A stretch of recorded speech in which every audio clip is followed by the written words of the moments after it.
Good afternoon. Thanks for joining us for another Artist Archive Artist Talk. I'm Mark Corcoran, I'm chairman of the House Committee, and we started this fabulous collaboration with Artist Archive.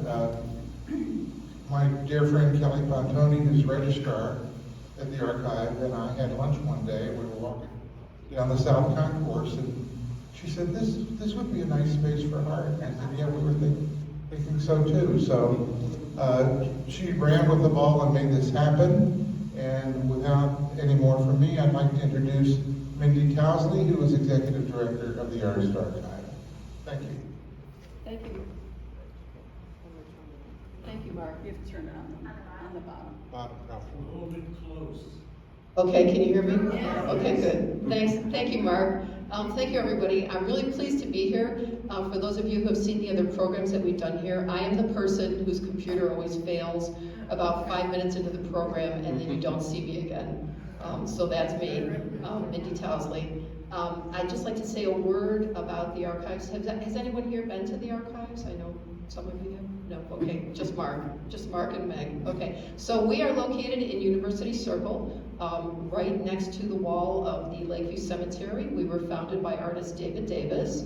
Our guest today, Will Jean, who I'll introduce to you in a minute, was actually one of the 8 founding artists who helped David Davis start the archives. They're the ones who gave him the support that he needed to get the thing going. Our mission is to collect representative bodies of work by regional artists. We expanded that into Ohio a few years ago, so all of Ohio. And to date, we have 10,000 works in the collection by 89 artists. So we are a very viable regional museum. We do exhibitions in our gallery space, as well as the satellite exhibitions like the ones that we've been providing for you guys in your new gallery space. And with 10,000 works in our collection and a fairly small gallery, it's really important for us to get that work from the collection out so that the public can see it. So we're extremely grateful that you guys appreciate having the artwork and that we're here at Judson. So I'm going to introduce Kelly Pontoni next. She has been our registrar for several years. The registrar is the person who manages the collection. We're a small staff, so we do different jobs.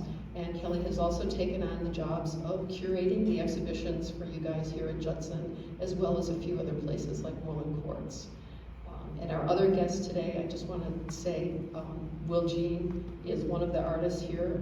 He's been a friend for many years, as well as a fellow artist. I am so appreciative to have known him over the years. He has been a teacher to me. Not that I went to school with him, but just having a studio across the hall from him in the same building and both being artists and seeing the way he works over the years has been very inspirational to me. And so to be the director of a place like the Archives, which Will was one of the founders of, has just been a really great experience. So I'd like to thank you all. I do hope that you will visit our website or ask either me or Kelly or Will about the organization. We do have memberships, and I would love to have you become a little more involved in the archive, even if it's just to support us a little bit.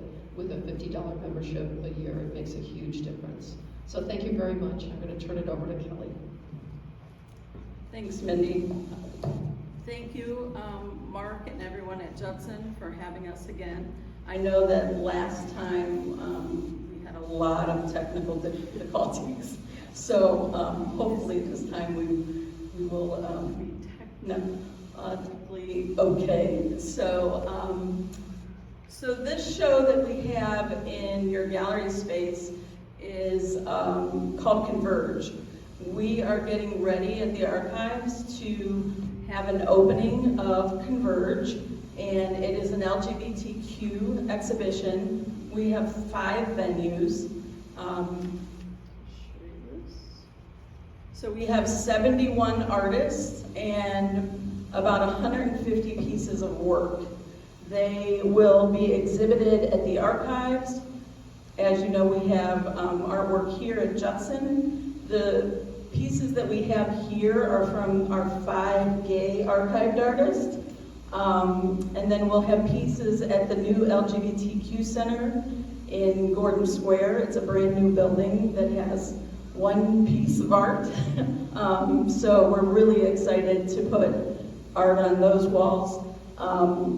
Metro Health Hospital, when I was asked to curate the show, it was real important to me to touch on the AIDS epidemic. I deal with that in my own work, so I had reached out to Metro and talked to them because I knew they hosted the AIDS quilt. So they usually exhibited on World AIDS Day, which is December 1st, and they changed the dates to coincide with CONVERGE. So September 20th through October 6th, they will have 12 panels of the AIDS quilt, and all of the panels will represent people that died of AIDS in Northeast Ohio. They also have a gallery space, a hallway, and we will have artists there also. And then Lake Erie College out in Painesville. They have a huge, beautiful gallery. We'll have artwork out there. The opening for the other venues is August 26th, and it will run through October 16th. We have lots of different programs. You can check all that on the Artist Archives website. So this is a piece that we have in the show. It's going to be exhibited at the LGBTQ Center. An artist, Melissa Bloom, she's a painter, and she wanted to do some type of portraits. So very early on, she's asked, you're looking for your picture, aren't you? I actually found myself. I think. I will use this. This is right here. That's who I thought it was me. It's funny because whenever I show this to any of the artists that are in, I can see they're really looking all. So they left me off. So Melissa asked me what I thought of the idea for her to paint all of the artists that are in CONVERGE, and I thought, well, if you're up to that, it would be wonderful. These are 5-inch by 5-inch panels that she's painted, and they will be shown at the LGBTQ Center. So when I went to Bill's studio to look at pieces for CONVERGE and for the pieces that are here at Judson, he was pulling out a lot of different things. And he pulled this out, and I just fell in love with it. I just thought, oh my gosh, this is perfect. And then I looked at the date, and it was 1968 that he painted this. And I thought, wow, if you think about trends coming back, this is a perfect piece for that.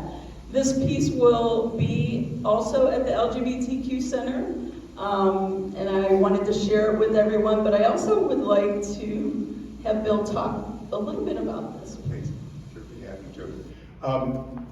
It was very fun when Kelly came, and I knew, this was in. We have these bins where we put work that basically we haven't seen for a long time and that nobody was interested in, a lot of that. And we pulled this out and looked at it, and I don't remember a lot about it. Very strange. I mean, when an artist goes through this period of trying to find his voice, I had just finished grad school at the time. And so I wasn't doing a lot of painting, when I was in grad school. And I had just started to emerge back in the studio and started to do things and really just exploring what I was going to try to do. And I was painting large pieces at the time, and they were mostly abstract. Where this one came from, I have no idea. I started out with I still was at my mother's house at Regina Basement, where I was painting at that time. All of us started out in a basement, someplace or another. And I wasn't very high ceiling, so I'm not terribly sure why I was painting so big, You can't understand that. So I painted the canvas black, and I don't think I had any idea what I was doing. I just went ahead, I did no preliminary drawings. I just started painting. And it's probably one of the more painterly things that I have done. And the only thing I can think about was the fact that the Supremes had come out in 1955, that singing group. But I don't think it was that, because I'm not that interested in pop music. I probably heard it. I'm interested in classical music. So at any rate, it may have been that. I have a feeling that it had more to do with what was going on in the world. I think it had a lot to do with Vietnam. We all lived through that. We know that it was a period of great conflict and political problems and everything else. And when we were looking at that, I was thinking that these figures are, in some cases, very bold. And it's a very aggressive painting, which is very much unlike me.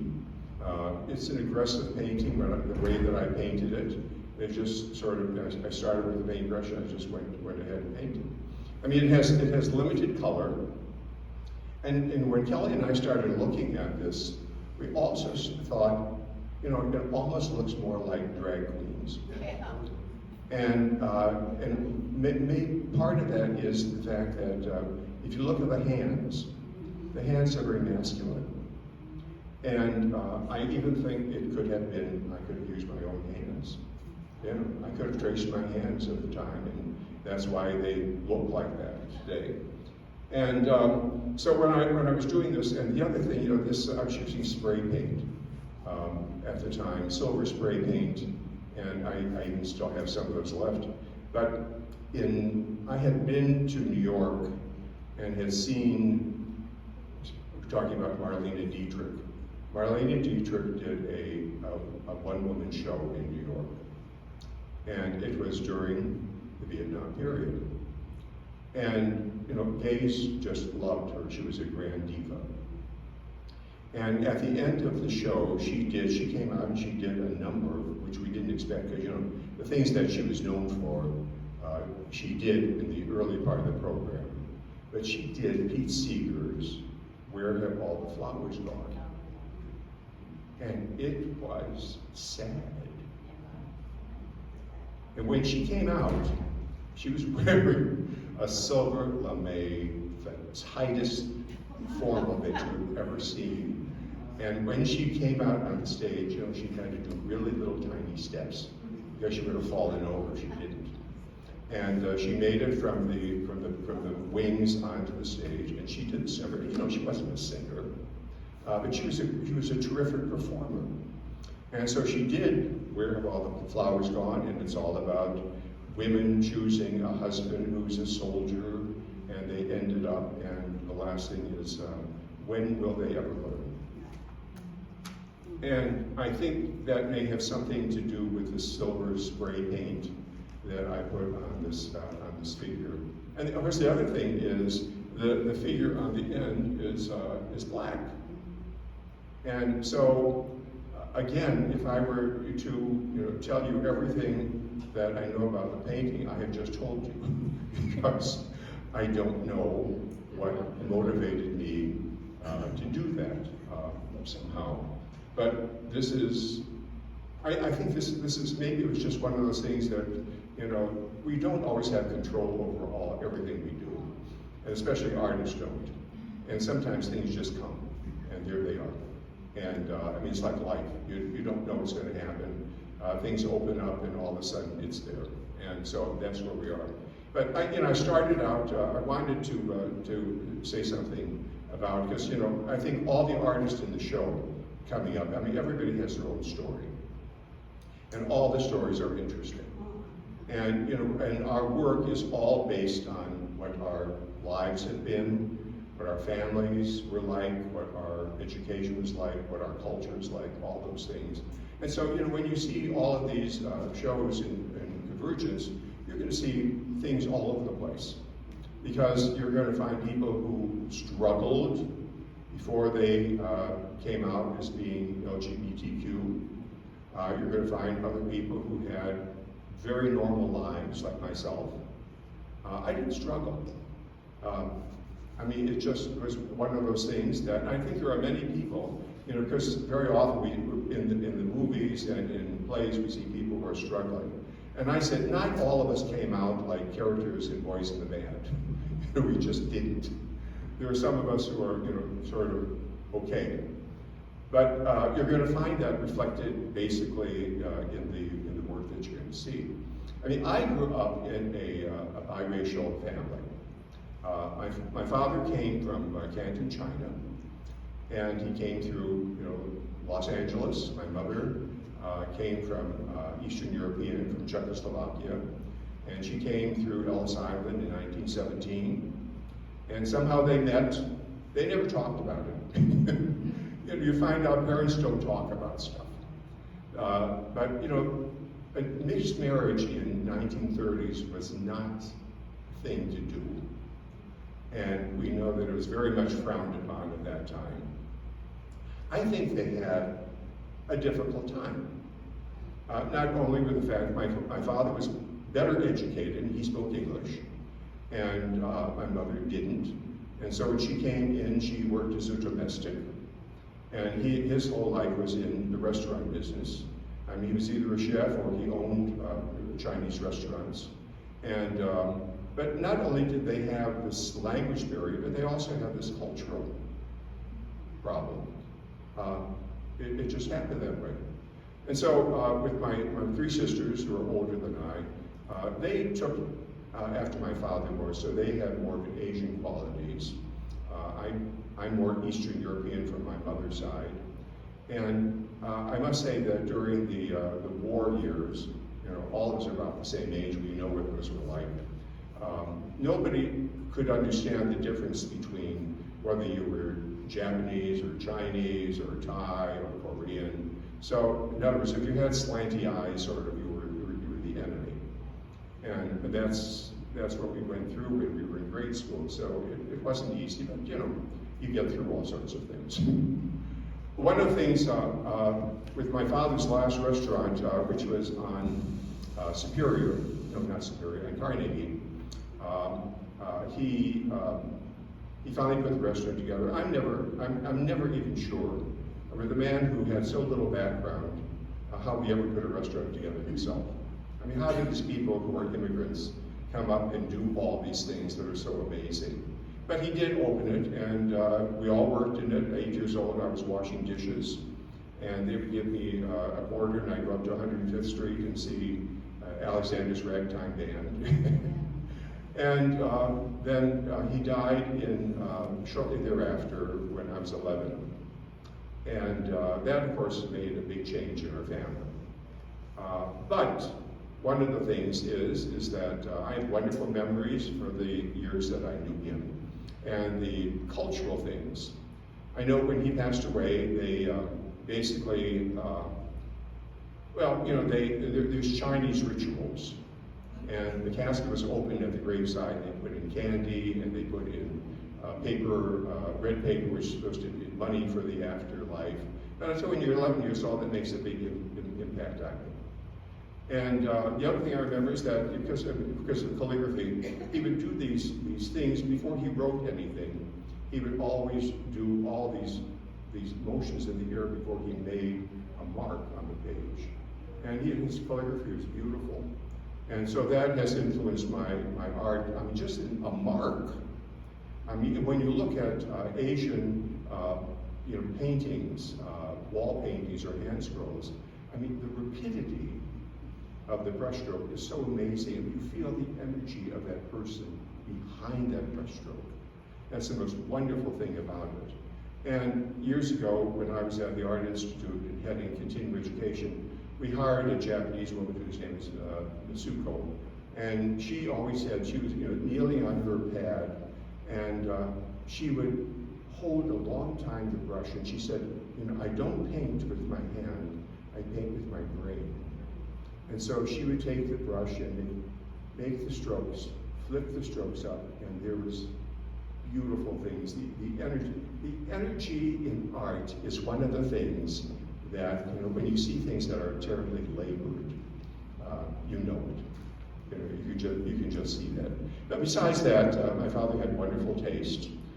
I said he was one of the first people I knew who was wearing Liberty scarves when nobody even knew what a Liberty scarf was. And I found myself thinking that subtle color was all I knew from him. And I have never been able, except this painting, to use bright colors. I mean, subtlety in color is really what I'm very, very interested in. That's a great segue to the next piece. Yes. Yeah, no, seriously. So this is one of Bill's series, Vestment series, and as you can see, just the dark colors. This piece is going to be at Metro Health Hospital.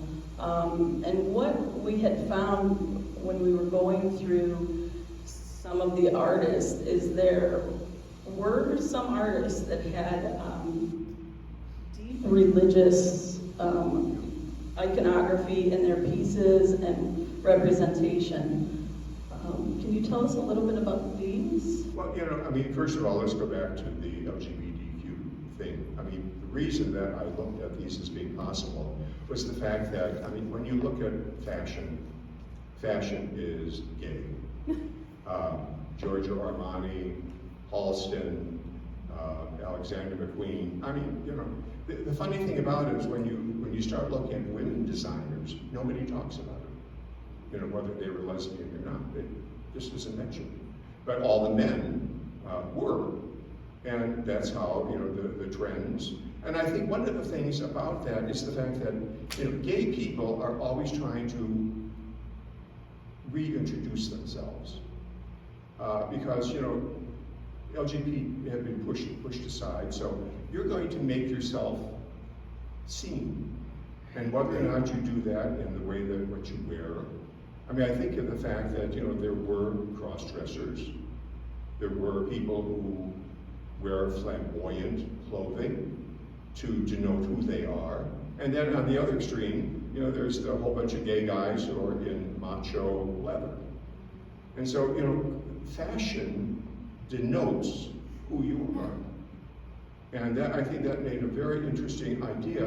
And the other thing that I was thinking of, because I have a strong Catholic background, and that was, I was a server, and you get all of the vestments and all the paraphernalia that goes on in the Catholic Church, I mean, which is very mystical. And you get all of those things. But when I started doing these, it actually was a homage to Alexander McQueen. There was a big exhibition at the Metropolitan Museum of Art a few years ago, and you all know that they had a great costume department. And I never saw the exhibition, but somebody gave me the catalog, which is called Savage Beauty.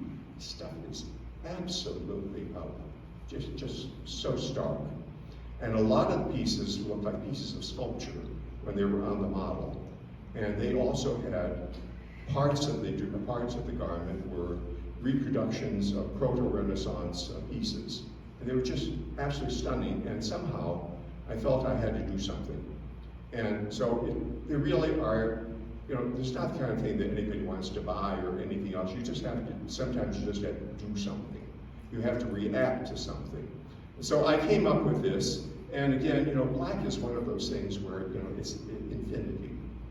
And so, and besides you get the great contrast. So I think the one in the middle is more vestment-like. I think the one over here is very simple, but it's just a statement. And the one over the other side is a little bit of the homage to his dress designs, but also could say something in the church about the lack of females in the clergy.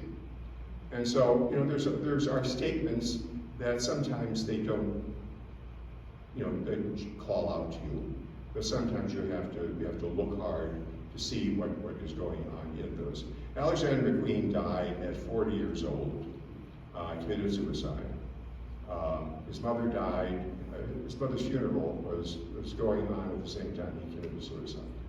I mean, the tragedy that goes in to some of the work that happens when you see. There's more to it than just looking at a piece on the wall or something that is worn. But there isn't any other way to look at clothing and fashion without thinking about gay culture. And church culture. Like to move on? Sure. All right, this is, some of you may remember, if you are Clevelanders, is the fact that Spaces under Susan Channing, which was started, and Susan was a terrific person that really kept Spaces going for so long. And three of the people, two artists and historian and writer, came and said, we need to do something about the AIDS crisis. And this is an alternative space for artists, and we have to show something that is going on.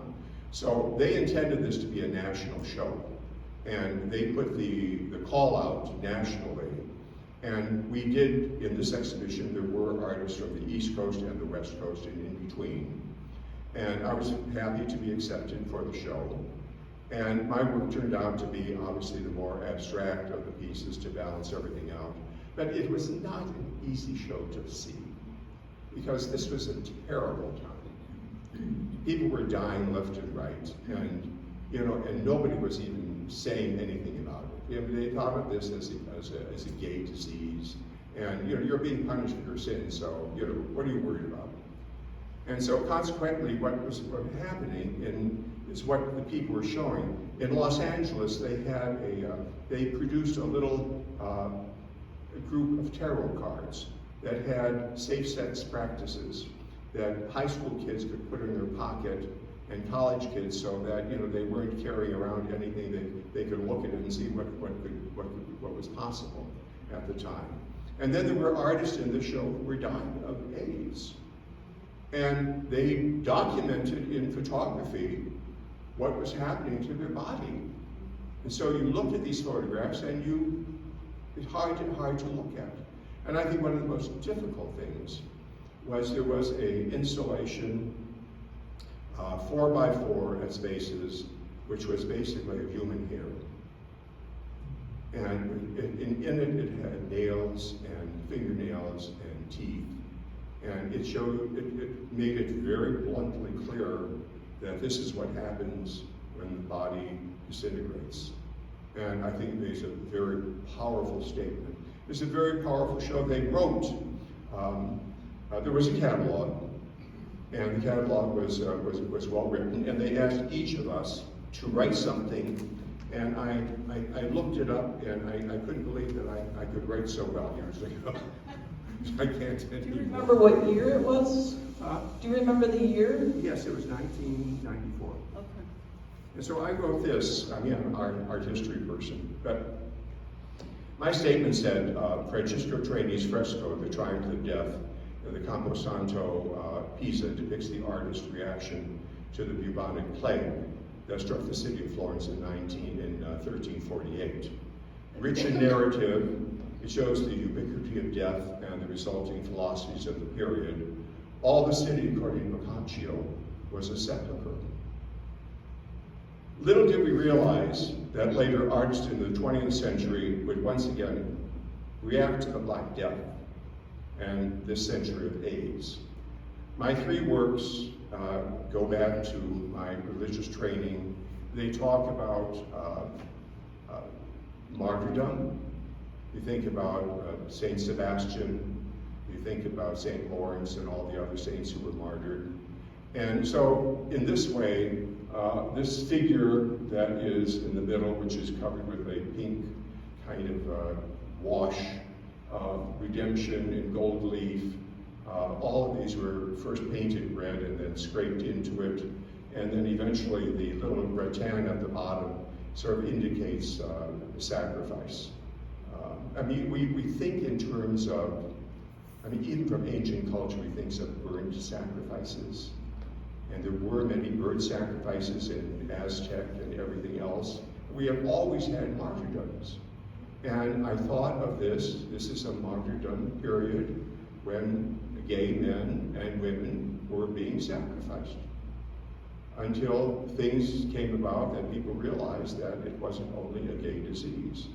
And fortunately, it's a little bit better today, but there's still things going on that don't work.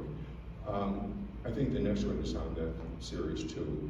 These two, in particular, this grid represents basically something that is like a cage where things are hidden, concealed, and this was one of the things about AIDS, is that it was concealed.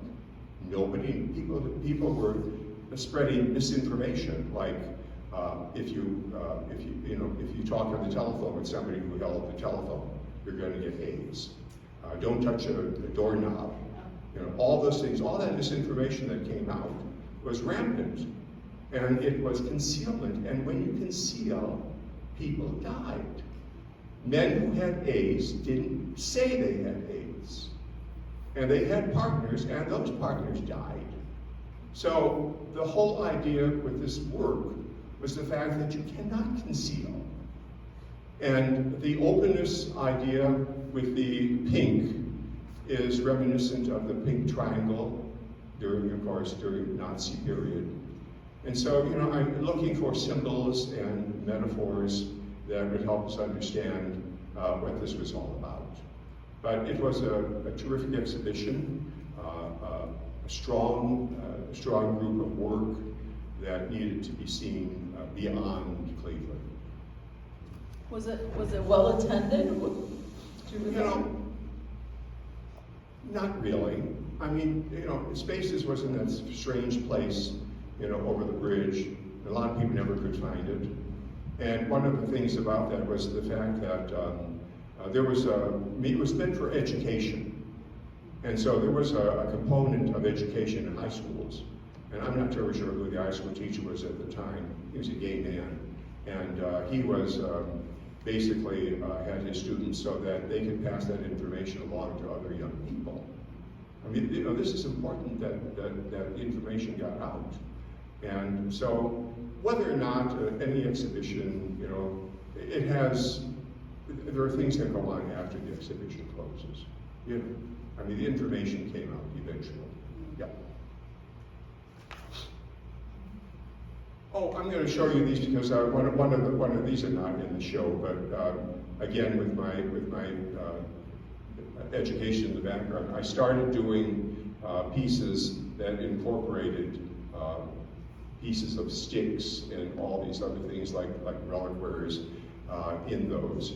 I mean, I like the idea of all those things that are very angular and perfect as far as I thought they were concerned, and added some natural things into them. And it just broke things up a little bit. All that geometry just broke something with something that was natural in the pieces. I mean, I tell you, the hardest part was sewing these things on paper. I mean, you don't sew on paper very easily. But that's what, and then this one over there, it's really, again, homage to my family. It's hard to believe, when you grow up in a family that they don't think about photography at all. I don't even have a picture when I was a baby. Nobody took a picture of me. And we had never had a picture together. My three sisters and I, and my mother and father, had never had a picture together. And I thought, well, it's weird. And so I thought, I'm going to put a picture together. So I got old photographs, and we have Christ in the middle. And those are during the war. They used to, when my father worked at a New China restaurant, they used to sell these war bonds, and they would always make me sign them, because it helped China. And those are still in his desk, so I used some of those in a collage, and probably this gentleman over here can read it, which I can't. And then there are pictures of my mother, my sister Helene, myself, and Christ, of course. And then my dad and my other two sisters. But it was really, I did that for myself, because we had to have a picture together some time or another. Great. And then, more and more of these things. I had so much fun doing these. I was very happy that Ed Henning, who was the curator of contemporary art at the museum, befriended me, which was very sweet of him. When you go to people, it's always you go to the people who are the most famous, because that's right, there's the most humble people in the world. And so I was doing a show at Youngstown, and I asked Ed Henning if he would write something for the catalog. And he did. I mean, very generous, such a lovely man. And he was very supportive of my work. And he wrote very nice things about some of these pieces that I was doing. And he said in the catalog that I'm on the verge of a breakthrough. Well, I'm not terribly sure if I ever broke through. But these are the pieces that I did during that time. Were these pieces for a show, or? Yeah, these were pieces that I did eventually for a big show that I had at Ursuline, which, again, we're talking about the serendipity things in life. A woman who ran a gallery in Washington, D.C., her brother lived across the street from Ursuline. She came over to look at my show and invited me to have a show in Washington. And that sort of rolled into other shows in other places. But you never know how those things deal at all. But that was sort of a culmination show. So these would be in the 1990s? I think it was, yeah. I think I was here then. Yeah, and there was a catalog. I mean, the most amazing thing is that you have to hustle. I mean, being in this business, the art business, as every artist in the back know. I mean, if you don't do something, no one's going to do it for you. And I'll tell you, it's a tough business. I mean, if you go into the arts today, I mean, all these kids who are graduating from theater programs, I mean, dozens of them, they all want to be on Broadway. And I'll tell you, so few make it there. And how many people who are painting majors at the Art Institute, become well-known painters? I mean, you have to you do it because you love it. And you do it because you have to do it. And that's really what it's all about. If you happen to make money in the process, okay. But I'm reading a book now on Francis Bacon. And I mean, everyone struggles. Everyone struggles. And sometimes from the struggle, the best things come out. We like to think. We'll see what happens. More pictures. Yeah, so I have a couple pictures of the work that's in Judson now. Okay, well, one of the things, we were very fortunate, I guess Tom was speaking next week. Tom was one of my students in the Clinton Public Schools. And Tom became a well-known artist, and he's with a gallery, a Dolan Maxwell Gallery in Philadelphia. And somehow or another, we got a residency in Ballycastle, Ireland, in 2010. And each of us had a studio, and we had our own house. Well, it was a house, it was a cottage. And they invited artists from all over the world to come and work at Ballycastle. And we had, it had like 3 bars and 1 grocery store. And I mean, there was very few people. It was very tiny. The whole town was like 250 people. But it was a wonderful place because there was no television or anything else, and you had to work. So we had our wonderful studios, and we went and we worked there. We came back, and then we worked with other artists and making supper and things of that sort. But started doing at the end of the 6 weeks that we were in Ballycastle, I ran out of paper. And the only thing I had was a little watercolor pad, 9 by 12. And I hadn't done watercolors for a long time. And I thought, well, I have a week left, I better start doing some watercolors. And I had studied watercolor in Mexico years ago, and I had studied watercolor with Peter Paul Devanowitz, who was a wonderful artist at the Institute years ago. And so I did a lot of watercolors, and the funny thing about this is that, Kelly, she looked at because during the pandemic, I did a lot of watercolors at home. I didn't go to the studio. First of all, I painted all the puppies that we have. We have 4 rescue dogs, so I painted the puppies first.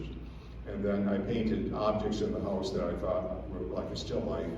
And then when the weather cleared, I painted outside, and I had all these watercolors. And I said to myself, I'm going to get these things framed because Kelly wants to use this in the show. And then the next day I got a call, she said, we're going to pick up the paintings. So I just took them to the frame. So you will never see them. But at any rate, so we had to go to the studio. We picked out some things that I had done in China and things that I had done in Ireland, and that's one of the pieces. Oh, those are two of the pieces. The one on the end is my garden. The one in the middle was one of those things that I think everybody, when they go to China, they are just amazed. I know you people travel a great deal. You look up at the apartment house and they have this thing that looks like a grate, and they have all their junk in there. They have their bicycles and their wash tubs, and they hang their clothes out there. And just, I mean, they just, everybody, you know, that's what it looks like. And I thought, oh boy, I can't do this. But I did. And I mean, when you see the thing close, you'll realize that it was time intensive, trying to get those funny shadows and things of that sort. And then the other thing is the view from again, from Ballycastle, from the little studio that we had. Did you paint those, Bill, while you were in China? Some of them I did. I always paint some of the thing in, but you know, it's hard to set up, because you know, especially if you're touring. So the other ones, I basically took photographs and worked with the photographs. Yeah, both. The things that are better are things that are done without the photograph, because it's more spontaneous, and you learn to let detail go. Anything Yeah, else? I know we talked about this middle piece, and you know, if you look at it very closely, the reflections in the window and everything are really spectacular. It took forever. And the watercolor was supposed to be dashed off, and this wasn't. And I think this is from your trip. Yeah, that is. One of the things about, is this the last slide? Okay. One of the things about the Ballycastle, the area is that, you know, there's nothing except earth tones. I mean, you don't see any red. When you look out the window, I mean, it's all green and some blue and many shades of brown. And I found out that one of the things when I looked out the window, and one of the things that was wonderful, they said, you know, take your time getting settled here, because you know you've traveled, you can't do what you normally do because this is a different place. And so the first couple of weeks I did nothing but tea stain pieces, because supplies hadn't arrived. And so everybody was drinking tea because it was March, it was cold. And so we collected the tea bags, and I put them between rice paper, a few things that I had. So I did that for a while. And then I found out that they had this cabinet where artists who were there before, just left stuff they didn't want to carry back to home. So we found all sorts of stuff. I started staining paper, and I wanted to have this long feeling of the horizon. And the paper that I had was, you know, rice paper. So I was able to do these things, and really what they're all, you know, they have all these wonderful stone walls. So there's little stone walls, and then there's, and they look terrible here. But when you see them, I hope they look better than that. I guess one of the things that you would like to know is, you know, how does one sort of live this long and still have support with things? I have been very fortunate to have had a 6-year relationship with my partner, David Gooding. And David, of course, has gotten more awards and things than I will ever get. I mean, David was organist during the Zell years, came in at George Zell's request, was the music director for the Playhouse for 20 years during the great years of the Playhouse under Opie. There was also other things that he has done. He's been at a number of temples. Presently, he's at Fairmount Temple, been there for 20 plus years. Early on at Silver Park with Abba Hill Silver, which was a wonderful period with, you know, it was like God speaking, you know, from heaven. Abba Hill Silver was an incredible man. And David, of course, is probably best known for Jacques Brel is alive and well that saved Playhouse Square. And has done all this kind of thing. But we live in Strongsville, 2.5 acres. We have a great garden, mostly not vegetables, you can get to its shade. And we always have more dogs than anybody wants. So that's where we are.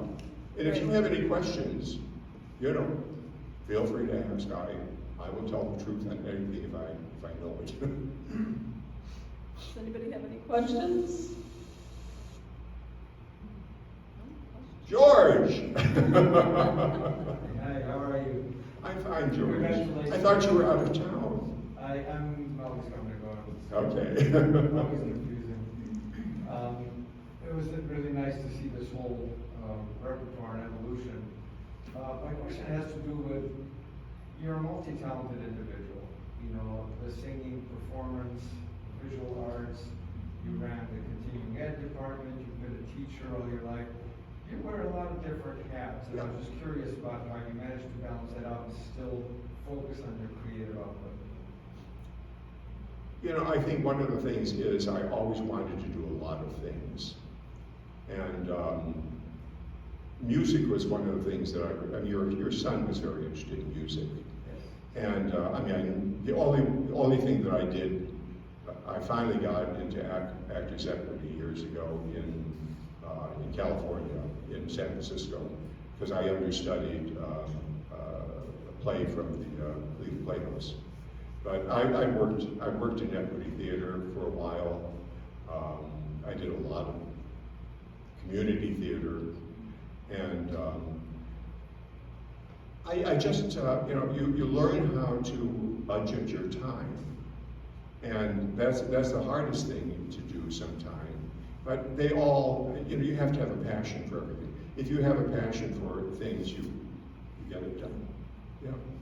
That's all there is. I mean, the thing that is so amazing about people like de Kooning and some of these people is that, you know, everybody started out doing commercial work.